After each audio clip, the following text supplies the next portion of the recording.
Okay, well, welcome everyone.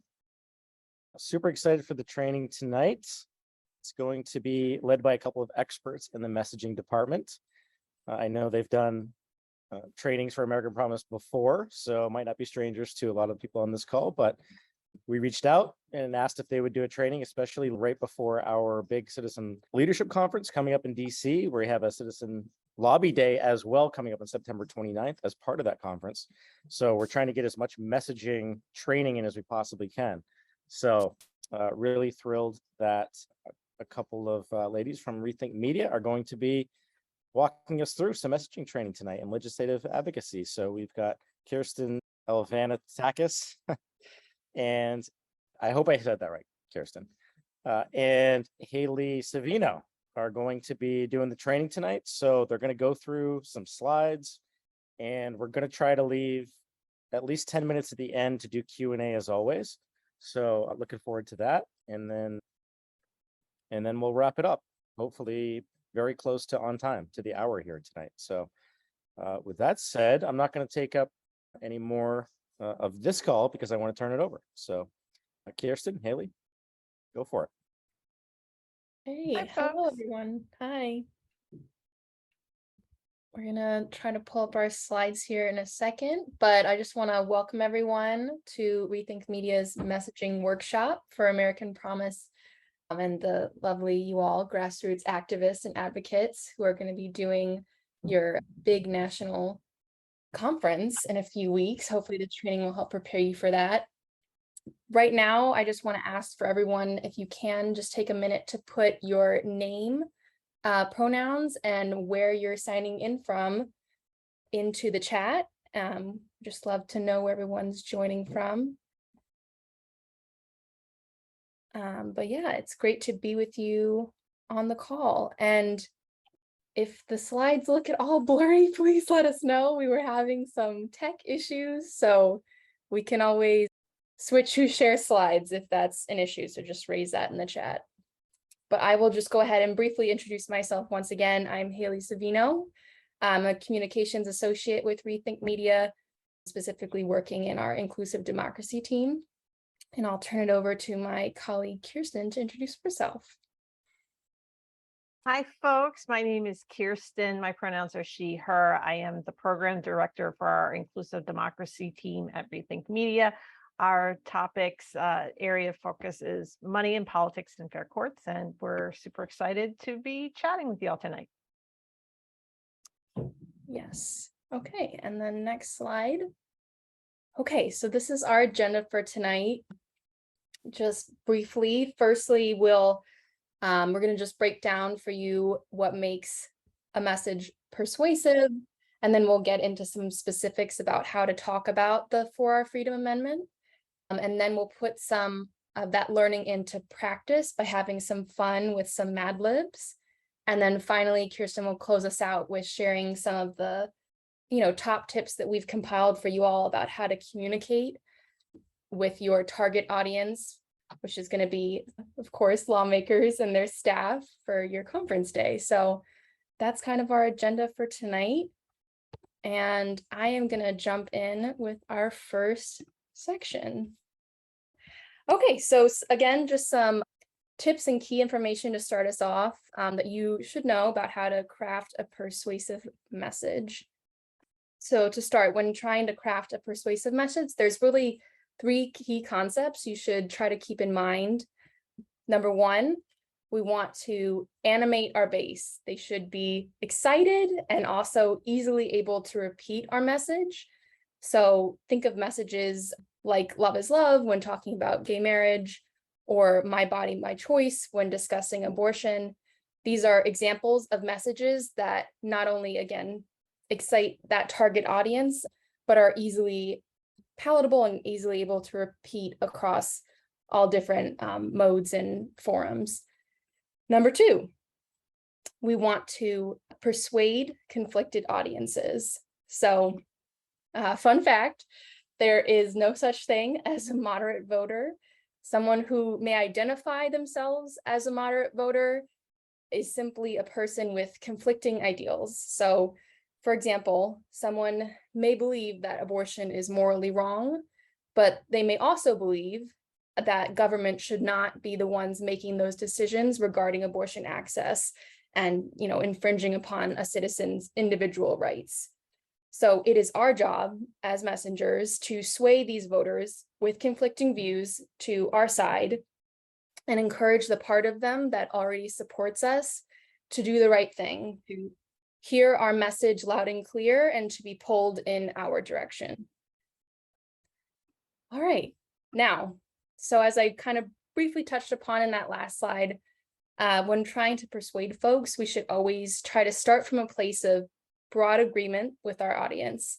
And the best way to do this is to connect with the target audience and to connect, with our target audience is by leading with shared values. Next slide, please. Wonderful. So what do we mean by values, or what are some of these shared values? Well, here are some examples. So freedom, which is one I'm sure you all are familiar with, given American Promises work. That is a shared value held by us and all Americans. Equality and or fairness, public service or civic engagement. I'm just like a teacher, I'm just reading off the slide for you guys. Invention or innovation. Lovely, lovely. Competition or choice. Yes, and in the chat, yes, all good things. We pick our leaders. So many. Government that works for us and represents us. I know we all hold this one true. Leaders who govern in our name, making the promise of democracy real for all of us. So these are all values that I'm confident in saying we all share here, and we share in this work as we move forward. So these are our shared values. So next slide, please. Now, let's talk about benefits versus features. Some of you may have heard this as selling the brownie, not the recipe or list of ingredients.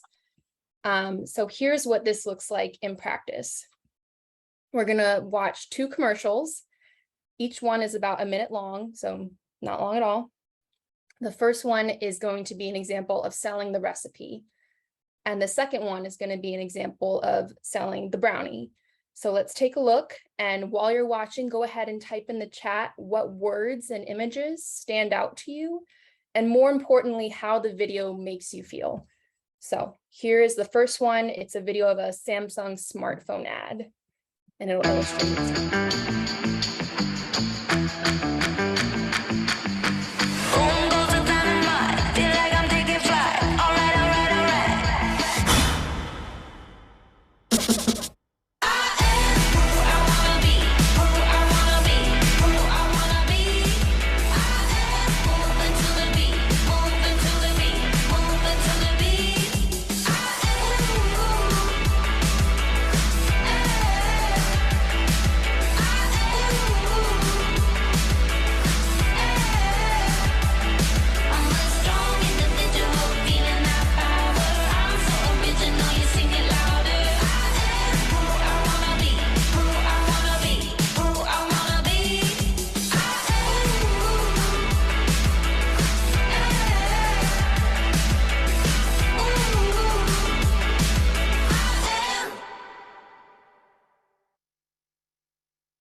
Okay. Thank you. Features, next level power. Thank you. These are all great. So thank you for the comments and for the feedback. Now we're gonna watch the second video, which is an Apple smartphone ad that is gonna illustrate the benefits. So same thing, just watch along and type in the chat how it makes you feel. I'm living the life of dreams.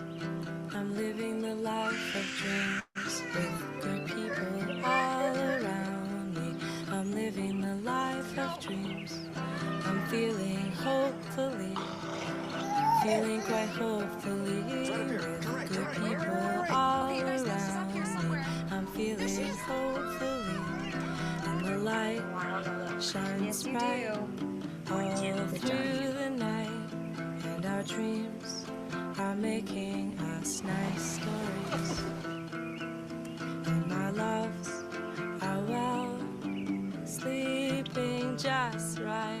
And I know, now that we're living the life of dreams, dreams, There's no monsters down here. It's just Mr. Elephant. Come on, let's get to bed. I'm living. Okay, lovely. So thank you again for all the feedback. You can clearly see from the comments, it's a little different, one video versus the other. And I just want you guys to, little feedback here. Which one was more compelling to you, would you say? The first one or the second one? I could probably make that guess myself with your comments. Thank you. Yes. The second one, definitely more compelling. It pulls up the heartstrings. It is an ad about a phone, but you wouldn't even know it because it's so sweet and tender. So we'll go on to the next slide really quick to discuss this further. So it turns out, as you all hopefully just learned from that exercise, how a message makes you feel is way more important than how it makes you think. And to really nail down on this point, a truly persuasive message has to make an audience care. Now, unfortunately, democracy is not something the average voter cares about a whole lot. And I don't mean you all on this call, you all are definitely not in that grouping, but for everyday people, democracy probably doesn't come across their radar too often. And that's why we have to connect to the issues at the top of an audience's list of concerns. So things like healthcare, the economy and jobs, the environment, so on and so forth. How will the change you're seeking support or lead to the change that they want to see? We have to make that connection and form that bridge. So on the next slide, in these next few slides, we'll go into a few examples of how we can do exactly this and connect democracy or representative government to the issues that affect everyday Americans' lives. So as you'll see on the screen, this first example is a great example that we've been seeing all over the news lately, the rising gas prices in our country. So let's take a few moments, and if you could again type into the chat your ideas about how we can connect the rising gas prices or inflation in our country to democracy or representative government issues. What are folks saying, Hayley? Outsized influence of energy companies. Yes, allows for price gouging. Thank you, Susan. Let's see. When billionaires influence lawmakers, everyday people pay more. Yes, thank you. See, we knew you guys were super geniuses. Yes, perfect. These are all great. Thank you. So that is, again, just a few examples of how you can make that connection and bridge the gap for people about, again, why they should care about these issues. So next slide, we'll do another one. Okay, so same thing. How can we connect something like a more maybe conservative topic, which is taxes or the unfair tax code, to democracy or representative government issues? Who writes our tax code? Is it you and I? Is the tax code written for regular people? Yes, look at Nancy. Great answer, Nancy. Yes, equitable distribution of wealth is critical for democracy. It's true, exactly. If the tax code isn't benefiting everyone, it is not democratic. Yep. Lobbyists, well, yes, you kind of got ahead of us on our next one. We'll write our laws to benefit themselves. Yep. And the billionaires are the ones that benefit. Yep. And they're definitely in that. So this last one, again, someone kind of jumped the gun there, but this last one here, Oh, okay. I was like, I don't know if I can read it now, Kirstin. So this is excuse me, an illustration from I'm gonna say it wrong, Kirstin. Robert Reach. Okay. Right, I Robert always Reich. say his name wrong. That shows exactly what we just talked about, how to connect tax fairness to democracy. And he has a great little graphic here, which I'll try to read for you guys.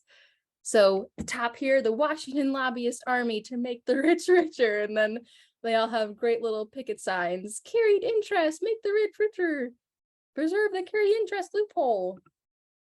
So I'm sure you guys appreciated that little voice, but same thing.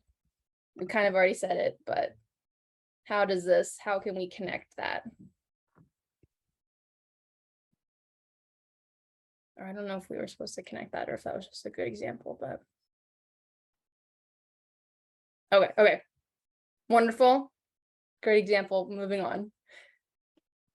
All right. So to wrap up this little persuasive messaging section, which I hope you guys got some helpful nuggets from, I'll give you one final solid piece of wisdom on persuasive messaging, which is humans love stories, and stories always, as we learned from childhood, have heroes and villains. And in the story we're going to be telling, we want to make sure that voters are the heroes of that story. And we want to give people agency and a feeling of empowerment by talking about the ways they can make an impact through voting, speaking out and engaging in the political process, so on and so forth. So without further ado, I will now pass it on after my clunky section to the lovely Kirstin to talk through our next section. Okay, thanks, folks. Okay, so now that we've talked just kind of generally about persuasive messaging, we want to go into some more specifics. We're going to talk generally about money and politics issues, and then we're also going to get into more specifically, again, the 4-Hour Freedom Amendment, which is what American Promise is advocating for, and which you all will be advocating for at your Citizen Lobby Day.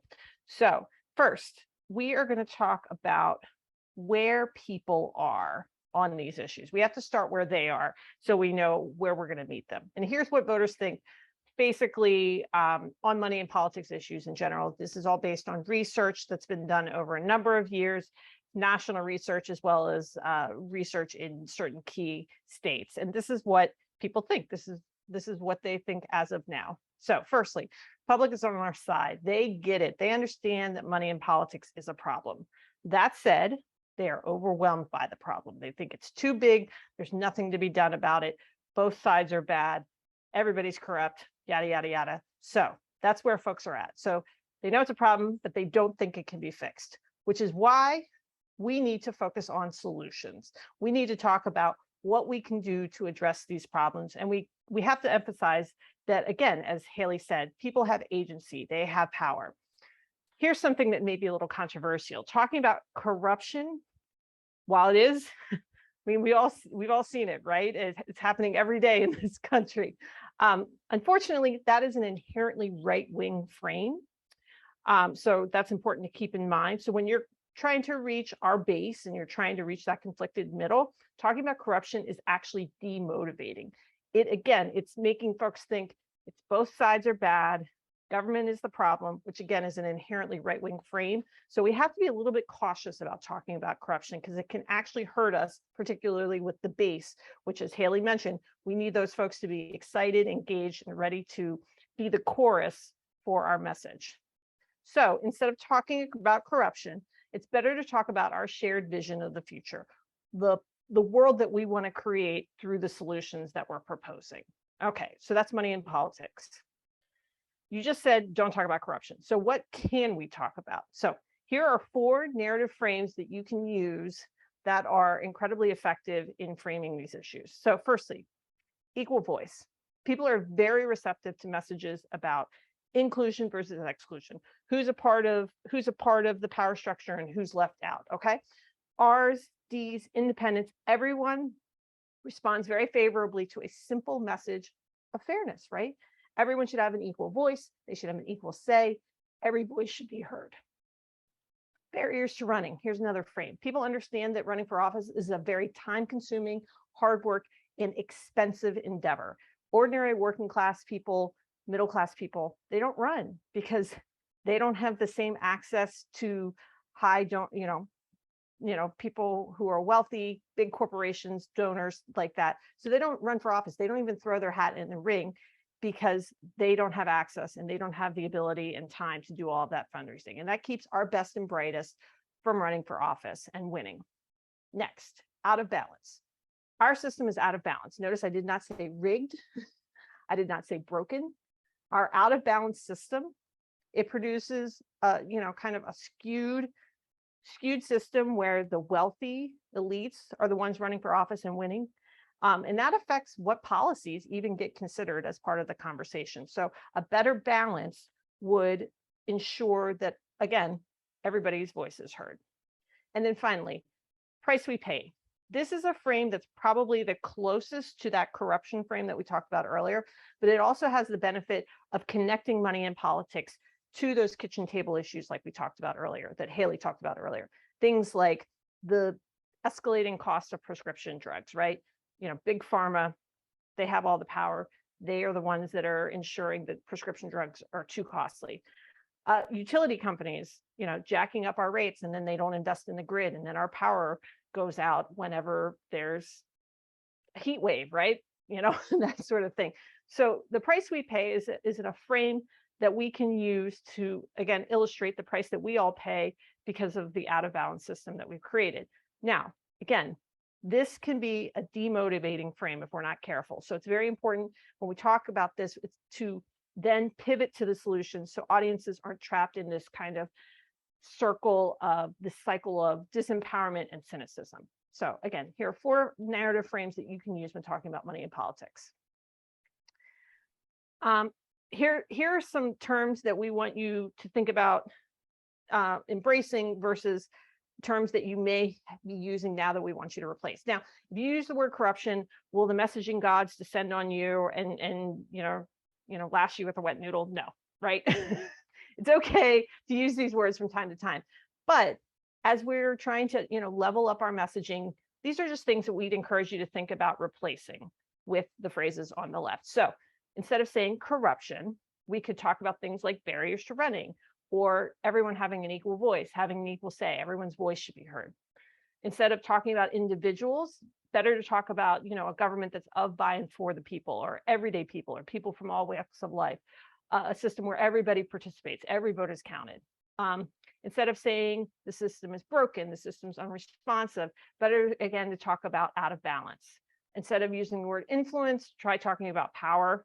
I mean, that's at the root what we're talking about, right? These folks have way too much power in our out of balance system.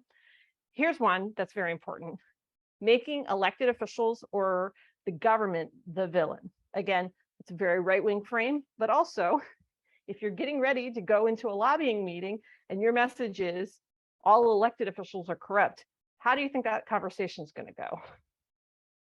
Right? We're having to ask these folks to help us achieve the policies that we want to achieve. So it's probably not a great idea to cast them as the villains. Instead, I'd encourage folks to think about framing the villain as the wealthy, powerful special interests, foreign actors, foreign influence. That's a better villain to give folks rather than calling the government or politicians, making those the villain. Here's a phrase I'd encourage everybody to stop using: get money out of politics, or get all money out of politics, because that's not actually what we're advocating for, right? The solution that we're proposing, the For Our Freedom Amendment, is not getting money out of politics. So we shouldn't purport to be advocating for that when that's not actually what we are doing. Instead, replace that with limiting the power of wealthy special interests and big money donors, or closing loopholes, closing political loopholes. And then finally, here's 2 phrases that you probably use that don't mean a whole lot to the average person. Campaign finance reform, very kind of nebulous. It's not something you can touch. Democracy reform, again, it's not one of those things that's, other than the folks on this call, which we all love democracy reform, not the sort of thing your average voter is going to get super excited about. Instead, try talking about making the promise of democracy real for us all. That sort of framing. Okay, so again, embrace, replace. So let's talk about the For Our Freedom Amendment. Let's talk about it. here is what it does. And this should all look familiar to you because it's taken directly from the American Promise website. It does this. It protects free speech and the voice of all Americans, ends the domination of our elections and corruption of our representative government by dark money and elite donors. Wait, Kirstin, you said don't talk about corruption. Okay, but here we're not talking about the politicians being corrupted, right? It's the system that's been corrupted. Has overwhelming support from Americans of every political viewpoint. Good, important to emphasize. Offers lasting reform and breaks the two-party incumbent favoring big money system that locks out competition, choice, and progress for the nation.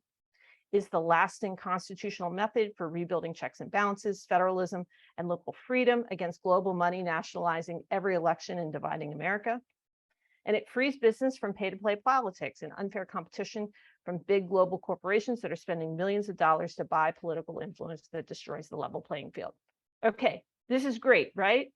Everybody, this is excellent. There's lots of values in there. It's wonderful. Here's my question. Are we selling the brownie here, folks? And Hayley, I can't see the chat, so let me know what people think. Are we selling the brownie here, folks? No, according to Chris. No. What are we selling here? This is not the brownie. What is this here? Yes, it's selling the recipe. Thank you. Yes, okay.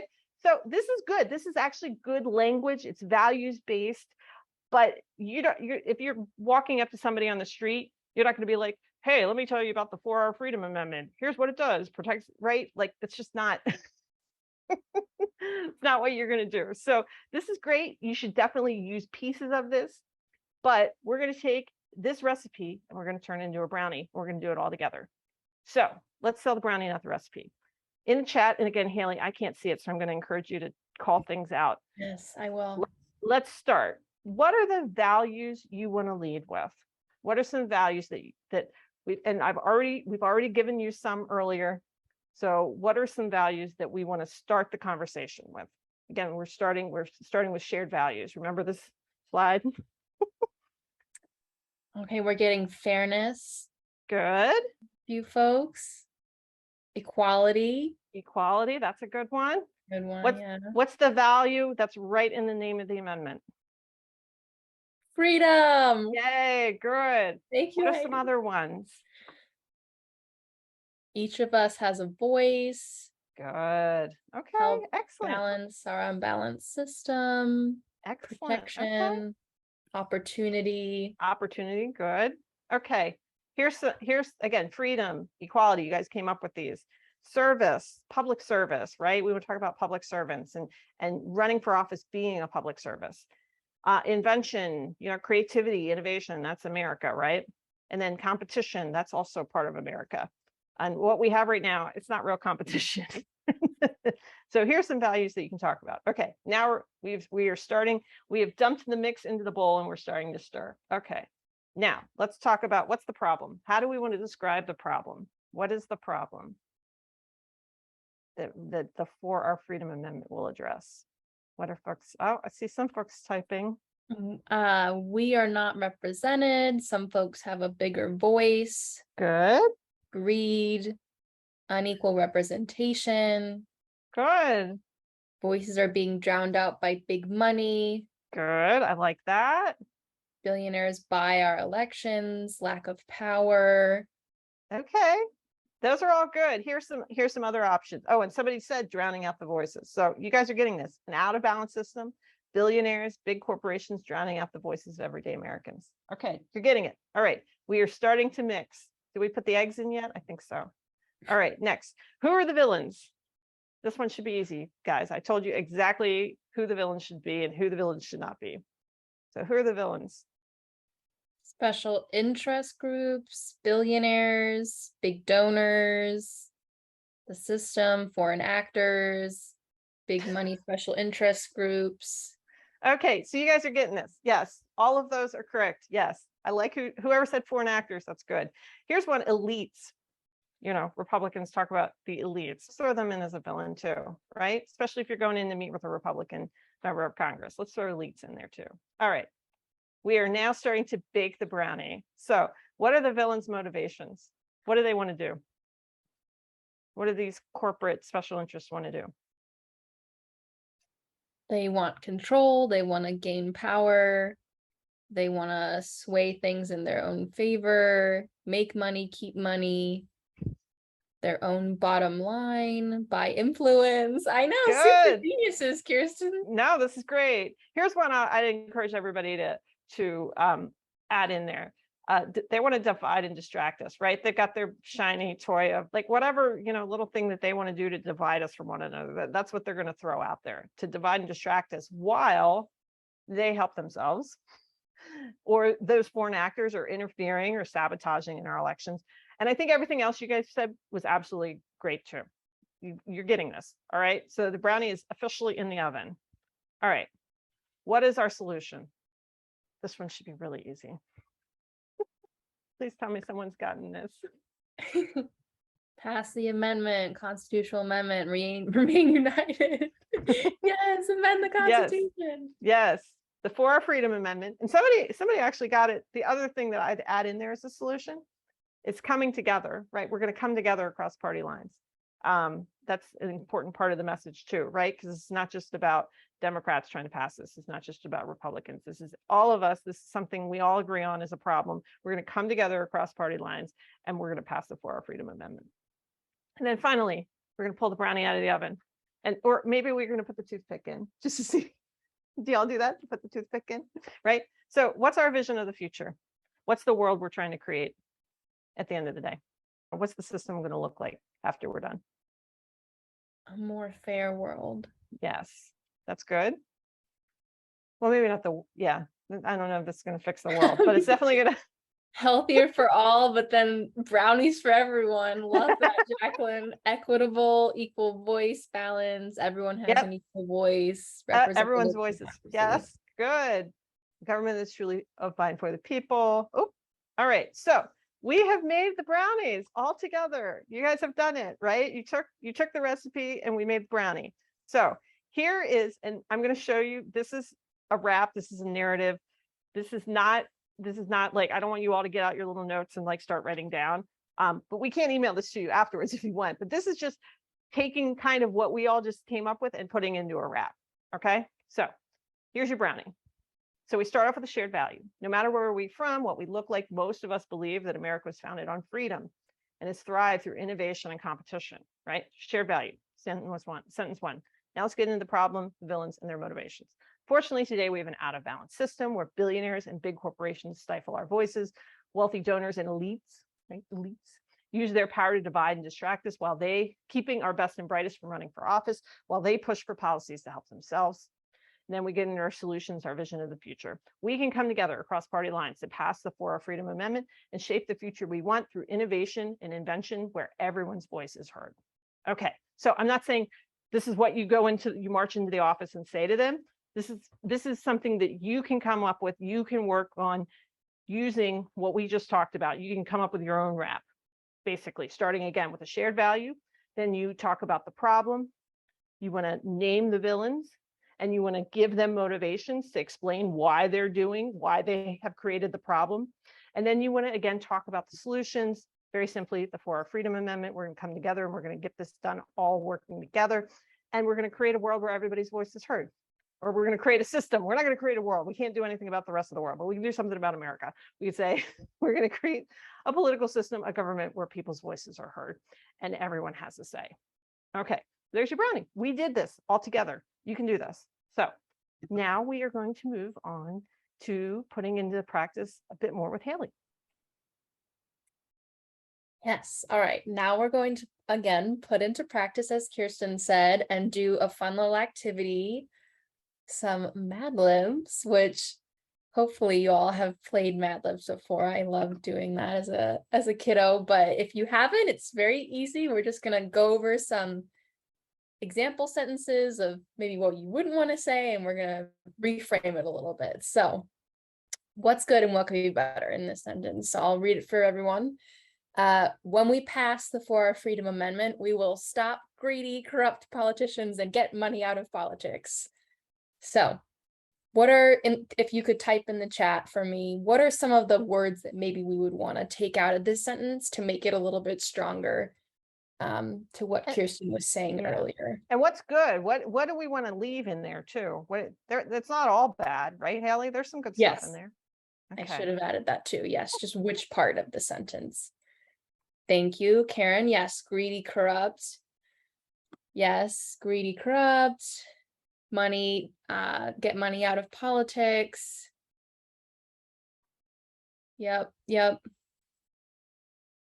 Good. I think you guys got most of it. So we'll go to the next slide. So kind of what we highlighted, which you guys got, we'll take out that part there. And how would we change this sentence? What would we just put in there instead? Maybe some of those words that Kirstin taught you guys before that we could swap out. So when we pass the 4 Freedom Amendment, we will. What are we gonna do? Yeah, have an equal voice, regain our power. Take a break. Yes. Yes, thank you, Kara. Have a more equitable system that allows for representation from a broader spectrum of our electorate. That is excellent. Who was the person that said we're going to take a break? I'm in favor of that. I would love a nap. Chris, I really appreciate you, Chris. Great answers and I love the humor. All right. Yes, you guys, again, so good. We can go to the next slide and I'll kind of show you how we kind of switched it out, but this doesn't have to be the answer. What you guys said was great, but one way we could change it. So when we pass the 4 Freedom Amendment, we will protect free speech and the voice of all Americans and end the domination of our elections and corruption of our representative government by dark money and elite donors. So that is one example. The next one, we're going to do one more. I'm sure this is so fun for you guys. So another example, what in this sentence is good and what could be better? We need campaign finance reform to fix our broken democracy and shape the future we want through innovation and invention. Okay, thank you, Karen. Broken democracy. Yes, Nancy, campaign finance reform, good. Yep, another good campaign finance reform. Yeah, you guys, you got it exactly. So we probably will definitely want to take out those 2 parts. And what could we then swap in instead? What's some language we'd want to use? So we need to shape the future we want. Yeah, a fair playing field. You could say that. Get money out, big money out of politics, allow voters to regain their voices, protect our democratic process, give power back to the voters. These are all good, guys, all great. And on the next slide, we'll just show you what we wrote, but again, not the end all be all answer. So we need the 4 Freedom Amendment. Kirstin and I are really hyping this for you guys to restore balance in our system and shape the future we want through innovation and invention. So again, just another example to nail it down. So I'll pass it back over to Kirstin to close us out with our final section. Okay, thank you, Hayley. It's great to see you guys taking what we just talked about and you have clearly absorbed it and now you put it into practice. So let's talk about Hill advocacy just for a few minutes, just the highlights. We have a 90-minute training on this, just on this. So also you had or are going to have an excellent training on meeting with your members of Congress with Mike. So some of this may be helpful in kind of reinforcing what he talks about. So congressional staffers, they are incredibly important. They influence, research, craft, write the legislation that you are advocating for or advocating against, okay? Relationships are incredibly important with these folks.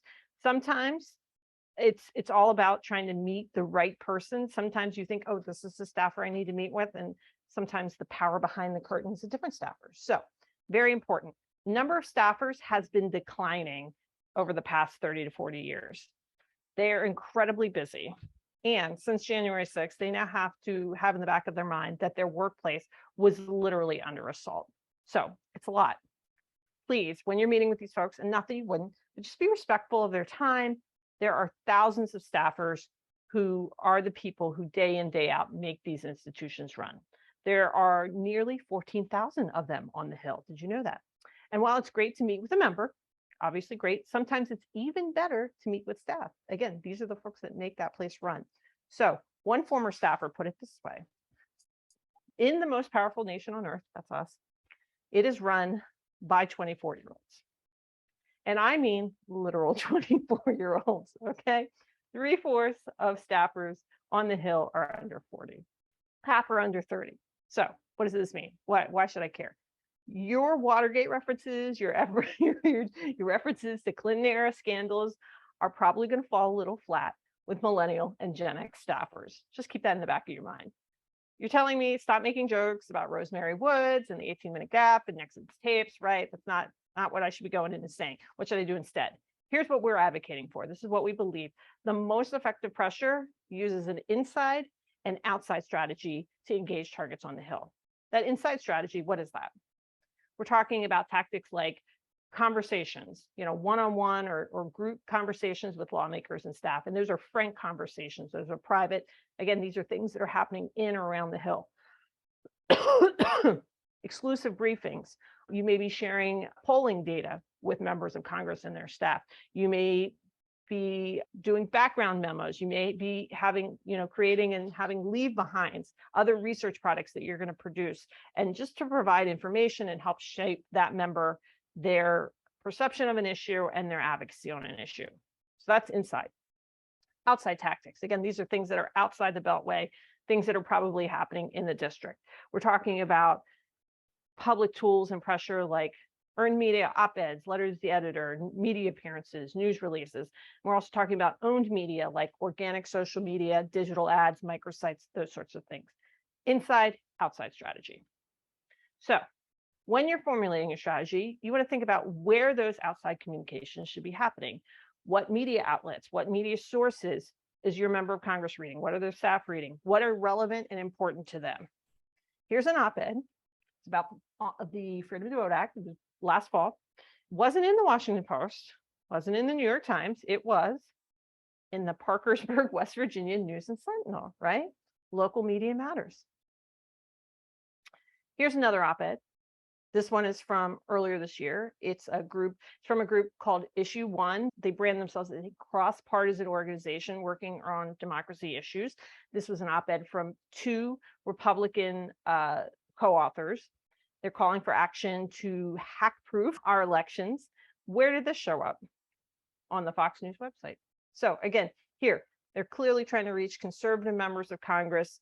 They are, trying to persuade those folks. Again, the authors, 2 Republicans, it's showing up on Fox News website. Got to keep in mind your audience when you're thinking about where you're going to be advocating in your outside strategy. Now let's go back to that West Virginia op-ed. As you can see, the campus organizer who wrote and sent this in, she wasn't afraid to name names, right? Right there, Joe Manchin. She says, there's one politician that I'm proud of these days, and that's Joe Manchin. His work in the Senate has led us to the precipice of passing the most powerful campaign finance and voting rights reform bill that our country has seen in decades, the Freedom to Vote Act, the chance to get other states up to West Virginia's high quality election standards, right? Little flattery never hurts. Don't be afraid to name names.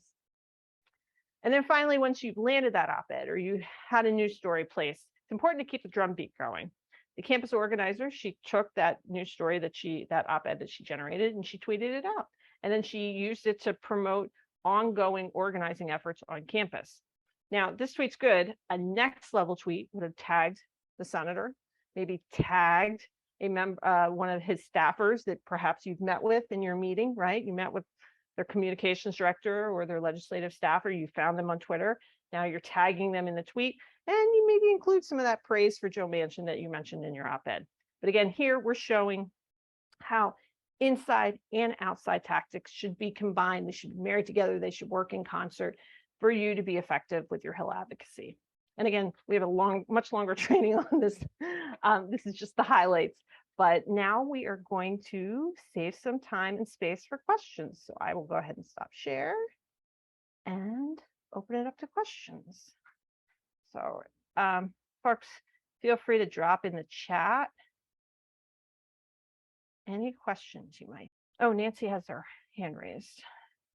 Yeah, I just noticed that Chris Corfanta is here from Wyoming, and they had their group testify in a recent hearing on campaign finance. I know they asked difficult questions like, well, just saying money is speech. And Chris, do you want to, I think it would be good for you to share your experiences with Kirstin on difficult questions. Or we can come back if they're not in a place where they can.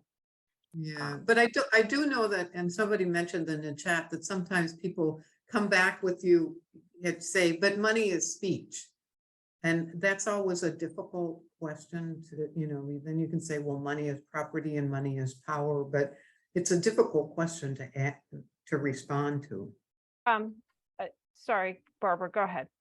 Oh, I was just going to say I was in on that, a part of that group in Wyoming, and we still are struggling with getting our legislators convinced of that part. We did get through to them on transparency of making, they're starting to rewrite a local proposition, and they're addressing the transparency issue.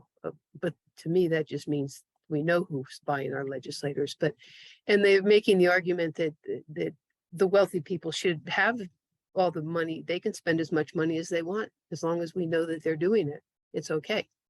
So we're still struggling with that, but we're feeling if we get them to do anything on it at this point, it's a step in the right direction.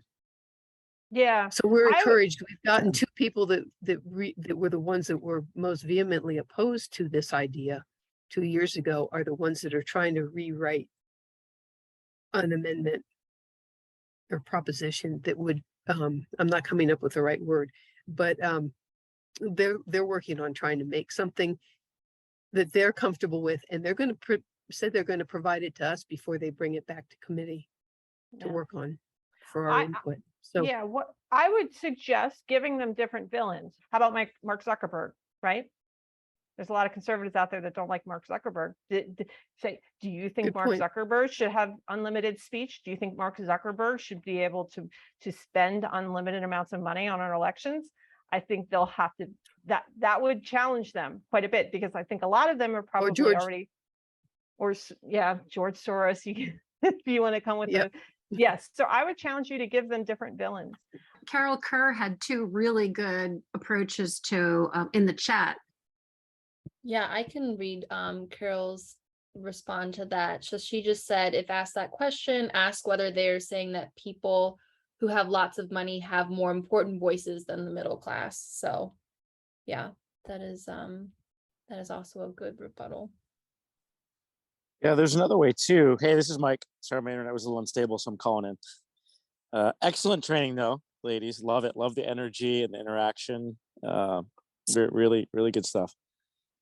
Something to keep in mind though with our particular approach is the amendment doesn't necessarily dictate that money isn't speech. So if you're having a conversation with regard to the For Our Freedom Amendment, you can bring it back to, well, don't you think that the states should be able to decide that for themselves, right? Whether money is speech or not. Because right now the Supreme Court is dictating it to all of us, right? That's a tiny group of people is saying that it is, and without allowing the states or Congress to be able to decide that for themselves. So that's why the For Our Freedom Amendment is actually an extremely bipartisan approach, and why most people will agree with that concept. So you don't necessarily have to get into that when talking about this amendment. You can, right? I mean, you have to kind of feel that out. And I think the argument that Carol made in the chat is a good one, but just keep that in mind with regard to this amendment. Yeah, so our state constitution actually has language in it clearly stating that corporations are not people, and that other controls on campaign finance limits. I think Mike's raising a valid point. Just don't let folks derail things with whatever sort of talking point they've been prepped with. So any other questions rather than, I want to make sure if folks have a specific question, we get into it. But other than that, we're almost at time. So, okay, all right. So if there are no questions, I'm just going to ask folks to very quickly type into the chat, what was your aha moment today? What was the one thing you heard that you were like, wow, I had never thought of it that way, or wow, I didn't know that was the case, or wow, I need to do that differently. What is your kind of key takeaway, the thing that you're going to be doing differently, better, or stated differently, what's the thing that you heard that you're most excited to take away? The thing that you want to try to put into practice, the thing that you want to use in your meeting with the member of Congress or their staffer, or when you're out talking to folks in the community about the 4-Hour Freedom Amendment. What are your key takeaways, or what was your aha moment? Please drop it in the chat. I don't know if you can see the chat now, Kirstin, but it's a lot of sell the brownie, not the recipe, which we love to hear that. Yeah, well, and Judith's saying a lot of the language I've been using has been less than effective. And again, there's no messaging guru that will descend from the heavens and smack you on the hand if you talk about corruption, right? It's something, it's out there, it's in the news media, right? It's kind of hard not to talk about it. But if you can start the conversation with somebody there and then be like, you know what, we have a solution that's going to address that. The 4-Hour Freedom Amendment is actually put power back into the hands of people, and it's going to. So I think this is not meant to be like you were talking wrong. This is about supporting and empowering you and giving you the tools to be more effective, because we don't have the money of the other side. It's the people on this call who are spending an hour of their evening learning about this. That's how we win. It's you all. So yeah. And Jessica saying focus on emotional impact, not technical reasoning. I think that's really important. A lot of us think if I just give them all of the features of the phone, they're going to go out and buy it. And Apple's like, no, I'm going to tell you how this phone's going to make you feel, and then you're going to buy it. Right? So that for me was definitely, hearing it explained that way was like very impactful for me. Mm-hmm. Find another villain. Great. Anything else? Any other sort of things? I think Susan. Yeah. And don't forget heroes too. Heroes are really important. And the heroes of the story are us, the voters. That's who we're, everyday people. You got to give people heroes and villains. Hayley and I will drop our emails in the chat, and we'll also have some resources after to share with folks as well. But please feel free to reach out. Our emails are in the chat there. And yeah, thank you all so much. And I hope you have a wonderful evening, and best of luck with your Hill Day. Thanks, folks.